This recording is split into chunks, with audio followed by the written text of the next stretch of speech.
Gold, trusted gold buyers. మీరు తాకట్టు పెట్టిన బంగారాన్ని విడిపించి ఈ రోజు ఉన్న మార్కెట్ ధరకు కొనబడను.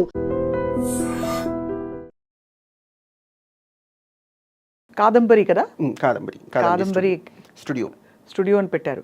ఇప్పుడు ఏంటి మీరు యూటేక్ రెడీమేడ్ ఇస్తారా లేకపోతే ఆర్డర్స్ తీసుకుంటారా ఎలా? వీఆర్ ఇంటూ డిజైన్ వేర్ అండి. సో వీ డిజైన్ ఫ్యూ అంటే ఎవ్రీ చేస్తాము అండ్ ఆ పర్టికులర్ వి పోస్ట్ చేస్తే we get orders in that way. Okay, so we do అంటే దాని ప్రకారంగా కస్టమైజ్డ్ ఆర్డర్స్ కూడా చేస్తారు. కస్టమైజ్ కూడా చేస్తాము. అండ్ ఒక 2 years back we're into men also. So like ఇప్పుడు ఏంటంటే లైక్ కాంబినేషన్ మ్యాచింగ్ ఇదంతా జరుగుతుంది కదా. So many of our clients ask like men's wear కూడా చేస్తారు. సో అయితే ఇప్పుడు హూ ఆర్ యువర్ ఫ్రెండ్స్ ఇప్పుడు? అంటే మీరు ఎలా normally what's your normal day like? Normal day like ఇప్పుడు ఇంకా సెల్ఫ్ కాన్షియస్గా ఉంటారా? అస్సలు లేదా? అస్సలు లేదు కదా. ఎందుకంటే నా ఫ్యామిలీ తర్వాత మోస్ట్ ఆఫ్ ద టైం నేను స్పెండ్ చేసేది నా ఎంప్లాయీస్ తోటి. అండ్ వాళ్ళు నన్ను చాలా బాగా ట్రీట్ చేస్తారు. అంటే we cannot say even employees అయినా కూడా బాగా ట్రీట్ చేయాలి లైక్ బికాస్ వాళ్ళు నాకు పని చేసి పెడుతున్నారు, నేను వాళ్ళకి సాలరీస్ ఇస్తున్నాము అట్లా అని చెప్పేసి వాళ్ళను బాగా ట్రీట్ చేయాలని లేదు. లైక్ నార్మల్గా చేసినా కూడా that would be fine. But అలా కాదు, నన్ను చాలా ప్రీషియస్గా చూస్తారు. ఇన్ఫ్యాక్ట్ చాలా బాగా చూసుకుంటారు. అండ్ ఐ ఫీల్ లైక్ ముందు నుంచి బాగా చూస్తారని ఎందుకు చెప్తానంటే we all together like work like A family. So అక్కడే నేను నా ఎంప్లాయీస్తో ఉన్నప్పుడు ఐ ఫీల్ లైక్ సెల్ఫ్ కాన్షియస్గా ఏం ఫీల్ అను లైక్. సో ఎంత మీరు అఫ్ కోర్స్ ఎంత ఎమాన్సిపేటెడ్గా ఎంత ఏంటది ఇండిపెండెంట్గా ఆలోచించే మహిళ అయినా కూడా ఒక పాయింట్ అయ్యాక I want to settle down, I need a man in my life అని వస్తుంది అనిపిస్తుంది. సో ఎప్పుడైనా వచ్చింది ఆలోచన? హౌ డూ యూ నార్మలీ అంటే think about these things in life? అంటే బికాజ్ మీరు ఇప్పుడున్న సొసైటీలో మీరు తీసుకున్న decision 100% a very bold choice. నా జీవితం నాది, నా శరీరం నాది, నా ఆలోచనలు నావి, I will choose to be what I am అని అనుకున్నారు. ఇప్పుడు నెక్స్ట్ స్టెప్ ఏమిటి ఆన్ ద పర్సనల్ ఫ్రంట్? అంటే నెక్స్ట్ స్టెప్ ఏంటి అంటే I was in a relationship with a man for like long 6 years. ఒక 6 years పాటు ఉన్నాను. And we got like breakup ఒక 2 years బ్యాక్ అయిపోయింది. But I personally feel like అదంతా జరిగిన తర్వాత I don't blame that person. ఇద్దరు మంచి మనుషుల వ్యక్తుల మధ్య కూడా కొన్నిసార్లు రిలేషన్షిప్ వర్క్ అవ్వకపోవచ్చు. లైక్ ఇద్దరులో ఎవరో ఒకరు మిస్టేక్ అనడానికి లేదు. సమ్ టైమ్స్ లైక్ ఆ రిలేషన్షిప్లో సోల్ లేకపోతే we have to move on. And నాకు ఈ ఎట్ దిస్ పర్టికులర్ టైం అప్పటి నుంచి ఇప్పటికి అనిపించేది ఏంటంటే లైక్ ఇన్ని ఇయర్స్ రిలేషన్షిప్లో ఉన్న పర్సన్తో కూడా నేను ఉండలేకపోయాను అంటే సమ్హౌ ఐఎమ్ నాట్ రిలేషన్షిప్స్కి నేను నా మైండ్ సెట్ అంతా సూటబుల్ కాదేమో అర్థం చేసుకున్నారు. తొందరగా అర్థం అంటే చాలా మందికి అవగాహన ఉండదు. We always blame the other person అనుకుంటారు, అంటే వాళ్ళదే తప్పని అనుకుంటారు చాలా మంది. బికాస్ నాకు చాలా తొందరగా కోపం వస్తుంది, ఐఎమ్ వెరీ అగ్రెసివ్ పర్సన్. తొందరగా కోపం వచ్చే వాళ్ళకు తొందరగా పోతుంది అంటారు, కానీ నాకు అలాగే వచ్చిన కోపానికి ఆన్సర్ నాకు అవతల పర్సన్ దగ్గర నుంచి వచ్చేంత వరకు కూడా I behave in that stubborn way. And నా కోపానికి చాలా ప్రాపర్ రీజన్ ఉంటుంది. ప్రతి చిన్నదానికి కాదు, అవతల పర్సన్ హానెస్ట్గా ఉండాలి. లైక్ ఫ్యూ అదర్ ఉన్నాయన్నమాట. మేబీ కొంతమంది రిలేషన్షిప్లో అడ్జస్ట్ అవ్వాలి అనుకుంటారు. బ్యాక్ దెన్ నాకు అడ్జస్ట్ అయ్యే బిహేవియర్ లేకుండింది. మేబీ ఫ్యూచర్లో వెళ్తే కూడా ఆ పర్టికులర్ పర్సన్తో అంటే రిలేషన్షిప్లో ఉన్న పర్సన్తో అంత తొందరగా అడ్జస్ట్ అవ్వనేమో. మిగతా విషయాలు అన్నిట్లో కూడా లైక్ చాలా బ్రాడ్ మైండెడ్గా ఇట్లా ఆలోచిస్తాను. రిలేషన్షిప్కి వచ్చేసరికి కొంచెం అసలు ఎలా కలిసారు? మీ బాయ్ ఫ్రెండ్ అనొచ్చా? We met through some like how did he respond to your story of transformation?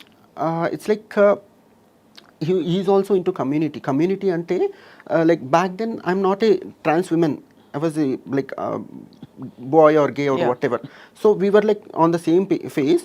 Maybe he's also part of the community, obviously, not trans community, not trans community, but he was LGBTQ లో ఉన్నారు active గా. Okay, so and తనతో relationship break అయిన తర్వాత I've undergone this whole transformation. Yeah.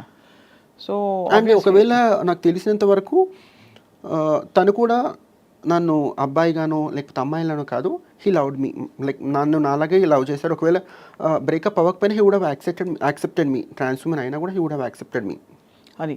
But మీరు break చేసుకున్నారు అంటే మీకు సరిగ్గా అనిపించలేదు, సెట్ అవ్వలేదు, ఇద్దరికి సెట్ కాలేదు. వెల్, చాలా పర్సనల్ విషయం అయినా షేర్ చేసుకున్నందుకు థ్యాంక్ యూ సో మచ్. అంటే this is mainly to understand me mind set ఎలా మారుతూ వచ్చింది కాలక్రమంలో అని, ప్రయారిటీస్ పరంగా. బికాజ్ అందరికీ ఒక పాయింట్ ఆఫ్ అరైవల్ ఉంటుంది కదా శుభలక్ష్మి. బికాజ్ చూడండి, చాలామందికి చదువుకోవడం, చాలామందికి ఇంకేంటి నేనేం అవుదాం అనుకుంటున్నాను, ఒక పైలట్ అవుదాం అనుకుంటున్నాను, లేకపోతే డాక్టర్ అవుదాం అనుకుంటున్నాను, అలా మీరు అవుదాం అనుకున్న అల్టిమేట్ పాసిబిలిటీ మీరు ఈ ఫండమెంటల్ షిఫ్టే చేసేసారు. అంటే you have experienced peak of anything anybody can experience. అంతకంటే పెద్ద చేంజ్ ఎవరికి అవ్వదు లైఫ్లో. అది అయ్యాక మీ మైండ్ సెట్ ప్రయారిటీస్ ఎలా ఉంటాయి? ఇప్పుడు రోజు అందరికీ ఉండేవేంటి? సంపాదించాలి, నాకైతే బట్టలు కొనుక్కోవాలి, మంచి ఫుడ్ తినాలి, ట్రావెల్ చేయాలి, ఇవే ఉంటాయి.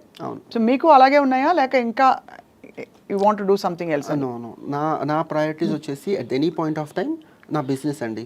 సో దాని గురించి మాత్రం ఎక్కువ ఆలోచిస్తాను నేను. బికాస్ ఎక్కువ ఎంత ఎర్న్ చేయాలని కాదు, I would like to provide more employment అనమాట. That's how happiness. లైక్ నాకు అది బాగా అనిపిస్తుంది. సో నాకు అట్లా ఫ్యామిలీని పెంచుకున్నట్టుగా అనిపిస్తుంది. Most of the time my priority is all about my store, my business, clothing, చుట్టూ అందమైన బట్టలు ఉండడము, ఇదే. ఇంతకు మించి ఎక్కువ ఉండదు నాకు. అండ్ మంచి హెల్దీ ఫుడ్ ప్రిపేర్ బట్టల చుట్టూ ఉండడం చాలా ఒక కంఫర్టింగ్ ఫీలింగ్. అందులో అమ్మాయిలకైతే అసలు అది correct. So true. So and అందమైన బట్టలు వేసుకోవడం, అందంగా కనిపించడము. సో ఎన్ని చీరలు ఉన్నాయి మీ దగ్గర? నా దగ్గర మీరు చెప్తాను మీరు నమ్ముతారో లేదో, 10 చీరలు ఉంటాయి. అంతేనా? ఎందుకంటే వియర్డ్గా ఉంటుంది. మోస్ట్లీ కట్టిన చీర నేను మళ్ళీ కట్టుకోను. So I give to my friends or like my community. So that's how. నాకు ఇంకా నెక్స్ట్ రాబోయే ఒక 1 month కావాల్సిన చీరలు మాత్రమే నా వార్డ్రోబ్లో ఉంటాయి. అంటే శారీస్ లైక్ రెగ్యులర్ వేర్ కాదు, డైలీ బేసిస్లో నేను శారీస్ కట్టుకోను కాబట్టి మిగతా అవన్నీ కట్టుకున్నప్పుడు డెఫినెట్గా I prefer like designer wear కాబట్టి మ్యాక్సిమం ఒక 10-15 ఉంటాయి. అండ్ అందులో ఆ 10-15 కూడా ఇంకా లైక్ నా స్పెషల్ అకేషన్స్లో నేను లైక్ ఎవరికి ఇవ్వను అనుకున్నవి మాత్రమే ఉంటాయి. ఇంకా మిగతా వార్డ్రోబ్ అంతా చేంజ్ అవుతూనే ఉంటుంది. మీ గ్రోత్ చూసి అక్క ఏమంటారు ఇప్పుడు? This is a bit sensitive thing. ఎంత ఎదిగినా కూడా తను ఇప్పటికీ నన్ను తమ్ముడిలాగే చూస్తుంది. నేను తమ్ముడిలాగే ఉంటాను, ఎందుకంటే I have to give that hope. She's a bit sensitive person అనమాట. స్ట్రాంగ్, తను చాలా స్ట్రాంగ్. బికాజ్ తన గురించి పర్టికులర్గా చెప్పాలి, మేబీ తనలాంటి సిస్టర్ నాకు ఉండకపోయి ఉంటే కనుక I would have been into some kind of like మిగతా ట్రాన్స్ఫర్మేషన్ ఎట్లయితే ఉన్నారో వాళ్ళ అయిపోయి ఉండేదాన్నేమో, దారి తప్పేదాన్ని. ఎందుకంటే తనని చూస్తూ పెరిగాను అనమాట. తనని రెప్లికేట్ చేస్తూ పెరిగాను నేను. తనలాగా మాట్లాడేదాన్ని, తనలాగా డ్రెస్ చేసుకునేదాన్ని. So she's very strong women, ఎటువంటి సిచ్యువేషన్స్కి భయపడదు. సో తన్ని చూస్తూ పెరిగాను. సో ఇట్లా రెస్పెక్ట్ఫుల్గా ఉండాలి, కమాండింగ్గా ఉండాలి, ఇవన్నీ చూస్తూ పెరిగాను కాబట్టి నన్ను నేను ఎప్పుడు కూడా అలాంటి సిచ్యువేషన్స్లో ఊహించుకోలేదు. అండ్ నేను చిన్నగా ఉన్నప్పుడు నా క్లాస్మేట్స్ లేకపోతే వీళ్ళందరూ ఉంటారు కదా, వాళ్ళు ఎవరు కూడా వాళ్ళ సిస్టర్స్కి భయపడేవాళ్ళు కాదు, లైక్ చాలా ఫ్రెండ్లీగా ఉండేవాళ్ళు. అప్పుడు నేను అనుకునేదాన్ని, మా అక్క కూడా వీళ్ళలాగా ఉండొచ్చు కదా, ఫ్రెండ్లీగా ఉండొచ్చు కదా, అంటే లైక్ ఓవర్ ఫ్రెండ్లీ వాళ్ళు అలా ఉండొచ్చు కదా, తను ఎందుకు ఇంత లైక్ చెప్తే వియర్డ్గా ఉంటుంది. తను ఆల్మోస్ట్ ఎలా అంటే అంతలేని కథలు జయప్రద గారు ఉంటారు కదా, అలాంటి టైప్ అనమాట. Very responsible. So that is why the reason I have been saying like she is my father figure అని చెప్పి. సో మరి వై డు యు సే తను your like brother to her అని, తమ్ముళ్ళలాగే అని యాక్సెప్ట్ చేయలేదని ఆ పాయింట్ ఆఫ్ నుంచా, లేక? యా, అంటే నేను ఎంత చేంజ్ అయినా కూడా తన దృష్టిలో నేను తమ్ముడే. అంటే అది ఎలా బయటపడుతుంది? అది ఎలా బయటపడుతుంది అంటే తను క్లియర్గా చెప్తుంది, నేను మిగతా విషయాల్లో ఎంత స్ట్రాంగ్గా ఉన్నా ఏదున్నా కూడా ఈ విషయం యాక్సెప్ట్ చేయడం నా వల్ల కాదు. మేబీ ఇంకొక 10 సంవత్సరాల తర్వాత కూడా నేను అంత స్ట్రాంగ్ కాదు. So this is her point. మిగతా అన్ని విషయాలు no, I accepted. I'm her brother, biologically I'm her brother. కొన్ని యాక్సెప్ట్ చేయాలండి. ఇంకా లేదు అని నేను ఎక్స్ప్లెయిన్ చేస్తూ కూర్చుంటే that doesn't work. So what's wrong?